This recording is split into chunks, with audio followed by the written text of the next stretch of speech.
के बीच फैल रहे ब्लैक फंगस ने बढ़ाई सरकार की टेंशन। केंद्रीय स्वास्थ्य मंत्रालय ने भी सभी राज्यों को लिखा पत्र, ब्लैक फंगस को महामारी घोषित करने के दिए निर्देश। हरियाणा में बढ़ा ब्लैक फंगस का खतरा, रोजाना तेजी से बढ़ रहे मामले। रोहतक पीजीआई में ब्लैक फंगस के 41 मरीज, तो सिरसा में ब्लैक फंगस से 5 लोगों की मौत। सीएम कैप्टन ने बुलाई कोविड रिव्यू बैठक, पंजाब के कोरोना हालात पर चर्चा, लिए जा सकते हैं अहम फैसले। गांवों को लेकर पीएम भी चिंतित, जिला अधिकारियों से बैठक में कहा गांव पर ज्यादा ध्यान देने की जरूरत, गांव को कोरोना मुक्त करवाने की सौंपी जिम्मेदारी। किसान आंदोलन पर पंजाब के मंत्री तृप्त राजेंद्र बाजवा का बड़ा बयान, कहा गांवों में कोरोना बढ़ने की एक वजह किसान आंदोलन भी। किसानों को अपील, गांव आने से पहले जरूर करवाएं टेस्ट। हिसार के एक और गांव ने किया लॉकडाउन का विरोध, गांव मजहत के ग्रामीणों ने भी किया सख्ती का बहिष्कार। ड्यूटी मजिस्ट्रेट और एसएचओ ने की ग्रामीणों को समझाने की कोशिश।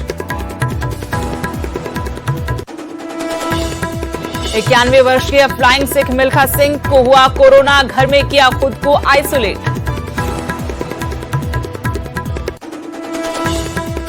महामारी में अपनों ने ही मोड़ा मुंह, गुरुग्राम में सैकड़ों लोगों की अस्थियों को अपनों का इंतजार, शमशान घाट के लॉकर हुए फुल।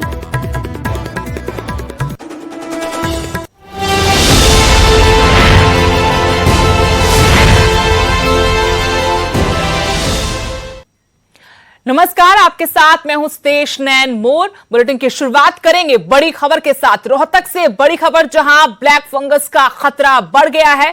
हर रोज कई नए मामले ब्लैक फंगस के सामने आ रहे हैं। रोहतक पीजीआई में ब्लैक फंगस के 41 मरीज हैं। दवाई की कमी से मरीजों के इलाज में दिक्कतें आ रही हैं। प्रदेश के 12 मेडिकल कॉलेज को इलाज की जिम्मेदारी सौंपी गई है। आपको बता दें कि लगातार कोरोना महामारी के बीच में अब ब्लैक फंगस ने चिंता बढ़ा दी है। प्रदेश भर में ब्लैक फंगस के मामले सामने आ रहे हैं। रोहतक से बड़ी खबर, जहां ये बड़ा खतरा नजर आ रहा है। आए दिन यहां पर ब्लैक फंगस के नए मामले आ रहे हैं। रोहतक पीजीआई में ब्लैक फंगस के 41 मरीज हैं और यहां उससे भी बड़ी परेशानी ये कि दवाई की कमी के चलते इन मरीजों के इलाज में परेशानी हो रही है। प्रदेश के 12 मेडिकल कॉलेज को इलाज की जिम्मेदारी सौंपी गई है, लेकिन ब्लैक फंगस के मरीजों का आंकड़ा जिस तरीके से बढ़ रहा है, उस हिसाब से इंतजाम नाकाफी साबित हो रहे हैं। बड़ी खबर आपको रोहतक से बता रहे हैं, जहां 41 ब्लैक फंगस के मरीज भर्ती हैं। हर रोज यहां नए मामले मिल रहे हैं और दवा की कमी से भी परेशानी हो रही है। प्रदेश के 12 मेडिकल कॉलेज जिनमें ब्लैक फंगस के मरीजों के इलाज की जिम्मेदारी दी गई है और स्वास्थ्य मंत्री की तरफ से भी कहा गया कि मेडिकल कॉलेज में 20-20 बेड ब्लैक फंगस के मरीजों के लिए बनाए गए हैं।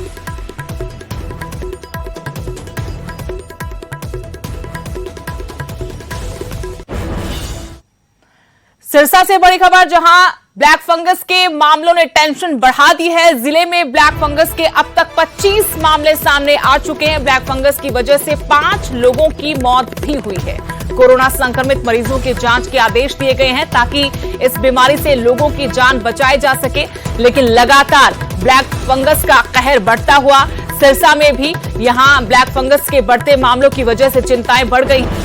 ब्लैक फंगस के अब तक 25 मामले सामने आ चुके हैं। इससे भी हैरानी की बात यह कि ब्लैक फंगस की वजह से 5 मरीजों की जान भी गई है। कोरोना संक्रमित मरीजों की जांच के आदेश दिए गए हैं। बाकायदा निर्देश दिए गए हैं कि कोरोना से ठीक हुए मरीजों पर नजर रखी जाए, उनका टेस्ट किया जाए कि कहीं वो ब्लैक फंगस का शिकार तो नहीं हो रहे। लोगों से भी अपील की जा रही है कि वो अपना ध्यान रखें। डॉक्टर्स को भी कहा जा रहा है कि उनको बेवजह स्टेरॉइड ना दिया जाए। तो 5 लोगों की जान सिरसा में ब्लैक फंगस की वजह से गई है। 25 मामले जिले में अब तक ब्लैक फंगस के सामने आ चुके हैं। कोरोना के बाद अभी हमारे पास सिरसा जिले में टोटल 25 केस रिपोर्ट हुए हैं, जो सिरसा के अलावा फतेहाबाद और राजस्थान पंजाब के एरिया के हैं। इनमें 5 केसेस की अभी हमारे पास सूचना है कि जिनकी डेथ हो चुकी है। यह एक फंगल इन्फेक्शन है। कोरोना के केसेस के बाद इसमें एकदम से बहुत ज़्यादा केसेस रिपोर्ट हो रहे हैं। ये फंगल इन्फेक्शन हमारे साइनसेस होते हैं नाक के आसपास, उसमें इन्फेक्शन हो जाती है और फिर वो इन्फेक्शन ट्रेवल करके आँख में, ब्रेन में चली जाती है, जिससे ये जानलेवा हो रही है।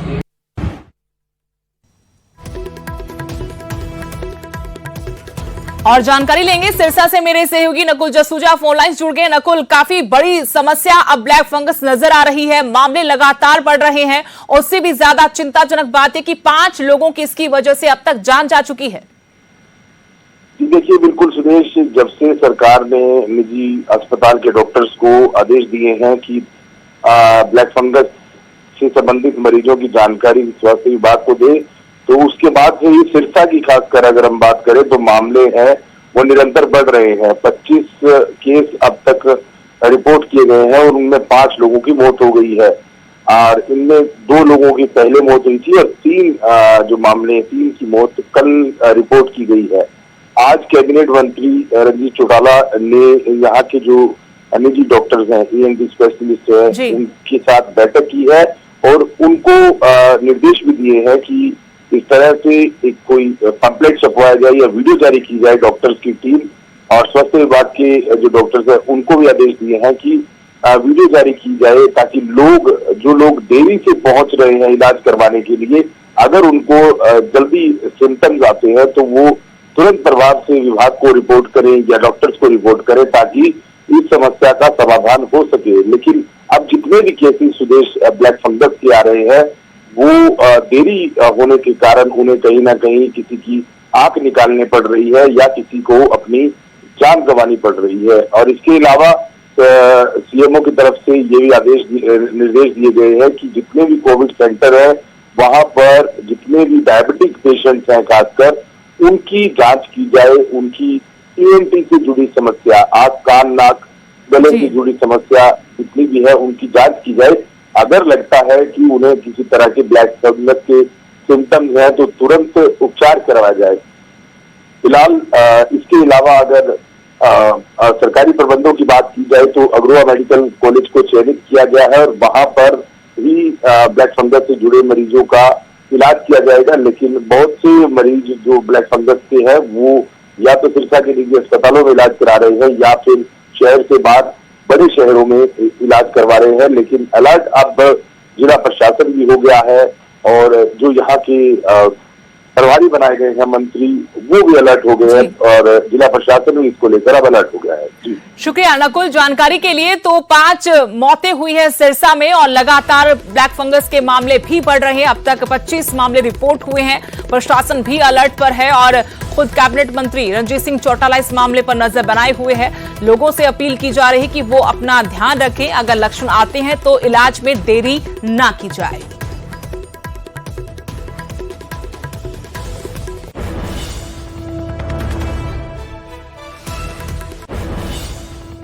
कोरोना के बाद अब ब्लैक फंगस से कोहराम मचा दिया है। भिवानी में ब्लैक फंगस के 10 मरीज सामने आए हैं। ब्लैक फंगस पर काबू पाने के लिए युद्ध स्तर पर तैयारी है और प्रशासन चौकन्ना है।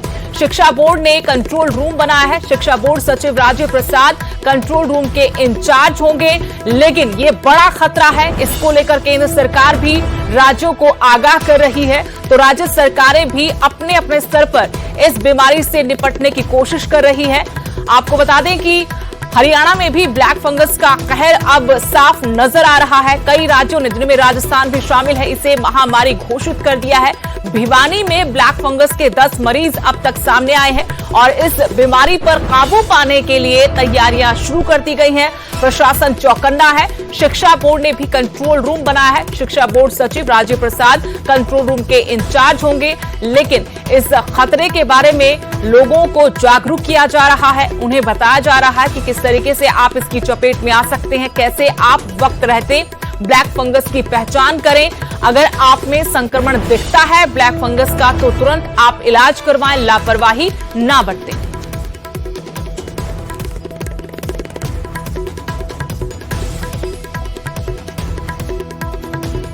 भिवानी से मेरे सहयोगी जगबीर घणगस जुड़ गए हैं। जगबीर, हर जगह से ब्लैक फंगस के मामले अब सामने आ रहे हैं, भिवानी से भी मामले आए हैं, लेकिन तैयारियों के बारे में आपसे जानना चाहते हैं कि ब्लैक फंगस से निपटने के लिए तैयारियां किस तरीके से की जा रही हैं? क्या लोगों को इस बारे में जागरूक किया जा रहा है? इलाज को लेकर क्या तैयारी प्रशासन की? जी सुदेश, निश्चित तौर पर जिस प्रकार से कोरोना का कहर जारी था, इसी बीच ब्लैक फंगस का कोराम शुरू हो गया, जिसे निपटने के लिए डीसी जयवीर सिंह आर्या ने हरियाणा विद्यालय शिक्षा बोर्ड में जो है कंट्रोल रूम स्थापित करवाया है, जिसमें शिक्षा बोर्ड के सचिव राजीव प्रसाद नोडल अधिकारी होंगे। उनकी देखरेख में यहाँ पर 5 लाइनों से यानी कि 5 फोनों पर अलग अलग लोगों से संपर्क किया जा रहा है जो कोरोना से ठीक होकर घर पहुंचे हैं। खासकर जो अप्रैल और मई महीने में जो ठीक हुए हैं उनसे संपर्क किया जा रहा है कि उनमें कहीं ब्लैक फंगस का संक्रमण के कोई लक्षण तो नहीं है। इस प्रकार से जानकारी जुटाकर वो स्वास्थ्य विभाग को दी जाएगी। किसी भी व्यक्ति में अगर ब्लैक फंगस के लक्षण दिखाई देते तो तुरंत सीएमओ को सूचित किया जाएगा और सीएमओ उस व्यक्ति को रोहतक पीजीआई या अग्रोहा मेडिकल कॉलेज है वहां पर भर्ती करवाएंगे ताकि समय रहते उसका इलाज हो सके। इसके साथ जो है प्रशासन उसने अपील की है कि किसी भी व्यक्ति ने अगर प्रशासन संपर्क नहीं कर पाता और उसे को लगता है कि उसमें इस प्रकार के कोई लक्षण दिखाई दे रहे तो वो खुद भी संपर्क कर सकता है ताकि उसका समय पर इलाज हो सके और इस महामारी पर रोक लगाई जा सके। यानी कि सुदेश कह सकते हैं कि पूरी तरह से प्रशासन फिलहाल सजग है, अलर्ट है और कोशिश कर रहा है कि किसी न किसी तरह से इस महामारी पर रोक लगे और जो संक्रमित है उनका समय रहते इलाज हो सके। जी धन्यवाद जगबीर जानकारी देने के लिए। तो इलाज से पहले एहतियात जरूरी हो गया है क्योंकि कोरोना महामारी के बीच में अब ब्लैक फंगस ने चिंताएं बढ़ा दी हैं। हर जिले से रोजाना कई मामले इसके सामने आ रहे हैं और सबसे बड़ी बात यह है कि लोग जब तक जान पाते हैं कि उनको ब्लैक फंगस हुआ है तब तक काफी देर हो चुकी होती है, इलाज वक्त पर शुरू नहीं हो पाता। इस वजह से कई मरीजों की जान तक जा रही है। और बड़ी खबर, कोरोना के बाद ब्लैक फंगस महामारी, जिस पर केंद्र ने सभी राज्यों को पत्र लिखा है। ब्लैक फंगस को महामारी घोषित किया जाए, ये पत्र में कहा गया है। राज्य ब्लैक फंगस को महामारी घोषित करें। स्वास्थ्य मंत्रालय ने राज्यों को चिट्ठी लिखी है। इससे पहले देखा था कि महाराष्ट्र, गुजरात, राजस्थान में ब्लैक फंगस के मामले ज्यादा सामने आ रहे हैं, लेकिन देखते ही देखते करीब हर राज्य में अब ब्लैक फंगस के मामले सामने आ रहे हैं, जो एक बड़ी चिंता की तरफ इशारा कर रहे हैं। चिंताएं बढ़ गई हैं कोरोना के बाद ब्लैक फंगस की महामारी। जी हां, केंद्र ने सभी राज्यों को चिट्ठी लिखी है, ब्लैक फंगस को महामारी घोषित किया जाए। राज्य ब्लैक फंगस को महामारी घोषित करें। बाकायदा स्वास्थ्य मंत्रालय ने राज्यों को चिट्ठी लिखकर ये कहा है क्योंकि रोजाना अब जिस तरीके से ब्लैक फंगस के केस बढ़ रहे हैं वो एक बड़ी चिंता जरूर है सरकारों के सामने, क्योंकि अभी कोरोना की दूसरी लहर का कहर तक कम नहीं हुआ था कि ब्लैक फंगस ने चिंताएं बढ़ा दी हैं।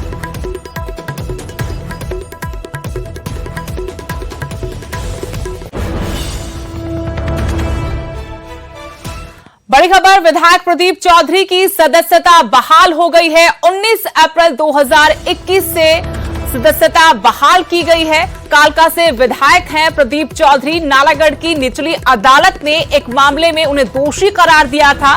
प्रदीप चौधरी ने इसे हाईकोर्ट में चुनौती दी और वहां से उन्हें राहत मिली थी। इसके बाद अब प्रदीप चौधरी की सदस्यता बहाल हो गई है।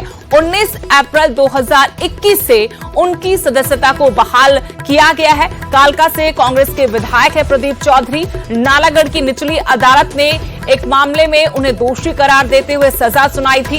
इसके बाद कानून के मुताबिक उनकी सदस्यता खुद ब खुद चली गई थी, लेकिन हाईकोर्ट से राहत मिलने के बाद प्रदीप चौधरी को अब फिर से विधायक बनाया गया। उनकी सदस्यता बहाल हो गई है। ये सदस्यता 19 अप्रैल 2021 से बहाल होगी।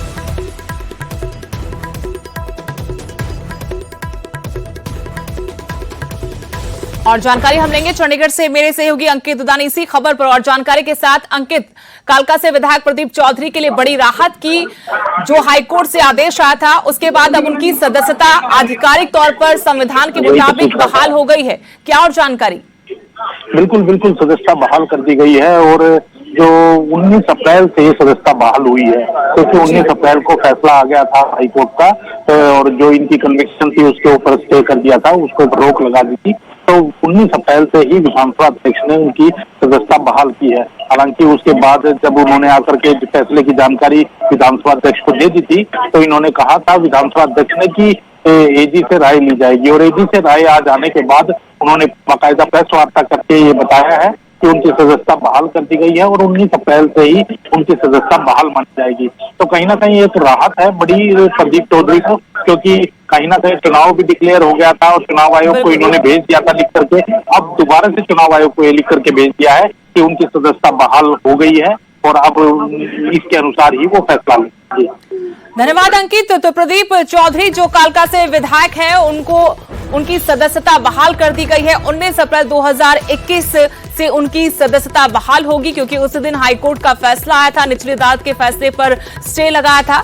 और बड़ी राहत जरूर है प्रदीप चौधरी के लिए, कांग्रेस के लिए। कालका से जो विधायक हैं, एक मामले में नालागढ़ की निचली अदालत ने उन्हें दोषी करार देते हुए सजा सुनाई थी, जिसके बाद उनकी सदस्यता चली गई थी, लेकिन अब उनकी सदस्यता बहाल हो गई है।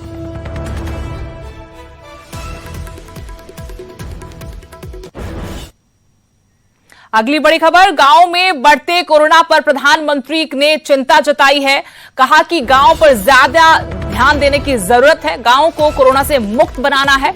पीएम मोदी ने आज काफी महत्वपूर्ण इस मुद्दे को उठाया और जो डीएम थे उनके साथ बातचीत में कहा कि गांव से कोरोना को खत्म करना है। एक्टिव केस कम हुए लेकिन चुनौती कम नहीं हुई। कोरोना वायरस बहुरूपीय की तरह काम कर रहा है। अब बच्चों युवाओं को लेकर भी चिंता जताई जा रही है। हमें समाधानों के साथ काम करना है। वैक्सीन की बर्बादी रोकना भी बेहद जरूरी है। कोरोना रोकने में फील्ड अधिकारियों की बड़ी भूमिका है। हरियाणा सहित 10 राज्यों के अधिकारियों से प्रधानमंत्री नरेंद्र मोदी ने बात की। बैठक में हरियाणा के मुख्यमंत्री, उप मुख्यमंत्री भी मौजूद रहे। हमारे पास जो संसाधन है उनका बेहतर से बेहतर उपयोग करके आपने इतनी बड़ी लहर का मुकाबला किया है। साथियों, आपसे बातचीत की शुरुआत में मैं आपको वो दिन याद दिलाना चाहता हूं जब आप इस सेवा में आने के लिए तैयारी कर रहे थे। आप याद करिए, जब आप सिविल सर्विसेज या अन्य परीक्षाओं के लिए जुटे थे तो आप अपने परिश्रम पर, अपने काम करने के तरीके पर सबसे ज्यादा विश्वास करते थे। आप जिस भी क्षेत्र में रहे हो वहां की छोटी छोटी बारीकी से परिचित होते हुए आप सोचते थे कि मैं इस दिक्कत को इस तरह दूर करूंगा। आपकी यह सोच आपकी सफलता की सीढ़ी भी बनी। आज परिस्थितियों ने आपको अपनी क्षमताओं की नई तरह से परीक्षा देने का अवसर दिया है। अपने जिले की छोटी सी छोटी दिक्कत को दूर करने के लिए पूरी संवेदनशीलता के साथ लोगों की समस्याओं का समाधान करने के लिए आपकी यही भावना काम आ रही है। हां, कोरोना के इस काल ने आपके काम को पहले से कहीं अधिक चैलेंजिंग और डिमांडिंग बना दिया है। उधर कोरोना महामारी के कहर के बीच हिसार के एक और गांव ने लॉकडाउन का विरोध कर दिया है। गांव मजहत के ग्रामीणों ने सख्ती का बहिष्कार किया है। गांव में पंचायत कर यह फैसला लिया गया। ड्यूटी मजिस्ट्रेट और एसएचओ ने गांव वालों को समझाने की कोशिश की, लेकिन ग्रामीण नहीं माने। बैरंग उनको लौटना पड़ा। आपको बता दें कि हिसार के गांव मसूदपुर और डाटा पहले ही लॉकडाउन का विरोध कर चुके हैं। अब इस कड़ी में एक नाम और जुड़ गया है। अब गांव के लोगों ने, मजहत जो गांव है वहां के लोगों ने लॉकडाउन का विरोध किया है। पंचायत की गई, पंचायत में फैसला हुआ। हालांकि ड्यूटी मजिस्ट्रेट और एसएचओ ने ग्रामीणों को समझाने की कोशिश जरूर की, लेकिन ग्रामीण नहीं माने और बैरंग ड्यूटी मजिस्ट्रेट और एसएचओ को लौटना पड़ा। हिसार के गांव मसूदपुर और डाटा पहले ही लॉकडाउन का विरोध कर चुके हैं। बातचीत ये है, प्रशासन बातचीत करने के लिए आया था और पूरे गांव ने स्पष्ट कर दिया है जो गांव का निर्णय है, गांव उस पर अटल है और अटल रहेगा। तो जो पुलिस का जो फैसला लिया था, पुलिस को नहीं आने देंगे, क्या क्या फैसले थे आपके? वो हमारा ऐसा है गांव में, मतलब है पुलिस को नहीं घुसने देंगे हम। जो भी सरकार के जिस तरह है गांव उन्हीं चीज़ों की अपने लेवल पे पालना करेगा और अपनी जड़ी बूटियाँ, देसी जड़ी बूटियाँ ले रहे हैं और इस गांव में अब तक कोई कोरोना नाम की बीमारी नहीं है। हम तो केवल ये जानने के लिए, समझने के लिए यहाँ पे एक बार आए हैं। प्रशासन की तरफ से आदेश थे कि इनकी मूल समस्या है क्या और गांव ने इस प्रकार से फैसला क्यों लिया है। तो अभी बात हुई प्रधान जी से और अन्य ग्रामीणों से, तो उन्होंने अपनी चीज़ें रखी हैं और हम अपनी तरफ से जो भी इनकी बातें थी, जो समस्याएं थी, उनको प्रशासन तक पहुंचाएंगे। तो हिसार में एक के बाद एक 3 गांवों ने लॉकडाउन का विरोध किया है। गांव मसूदपुर और डाटा के बाद अब मजहत गांव के ग्रामीण भी विरोध में आ गए हैं। हालांकि ग्रामीणों को समझाने की कोशिश की जा रही है, लेकिन वो मानने को तैयार नहीं है। बुधवार को भी गांव डाटा में पुलिस और ग्रामीण आमने सामने हो गए थे। ग्रामीणों ने पुलिस के फ्लैग मार्च का विरोध किया और गांव में घुसने से रोक दिया। दी गई, देखिए। यहां रुकेंगे छोटे से ब्रेक के लिए।